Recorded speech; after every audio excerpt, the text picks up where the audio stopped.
Factory में ना marble का काम करता हूँ। अच्छा। तो उसके बाद फिर गया ही। मशीन ना एक हाथ से ना ऊपर नीचे करनी होती, पॉलिश मशीन। जी जी। तो जब जो ना आती गई उसके बाद जो ना फिर मैं लास्ट टाइम जब वो अपने घर के उधर से दवाई लेने गया ना, तो वापस आया तो रात को फिर मैं उठाऊं, मैं गिर गया था फिर। उसके बाद फिर मैं ना चला नहीं गया। बीमारी और गुर्बत जब जमा हो जाते हैं तो वो किसी अजाब से कम नहीं होते। अबरार भाई मोहरों की तकलीफ में मुब्तला हैं, चल फिर नहीं सकते, एक सफ़ेद पोश इंसान है और गुर्बत का ये आलम है कि कोई कमाने वाला नहीं। 2 वक्त की रोटी भी अगर मोहल्ले वाले दे दें तो गुजारा होता है।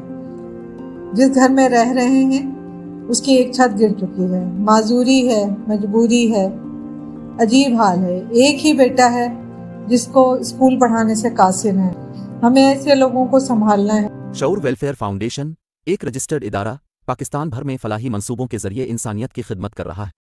सदकात, ज़कात और अतियात के लिए डिस्क्रिप्शन में फॉर्म का लिंक मौजूद है। अतिया करें और खैर बांटें।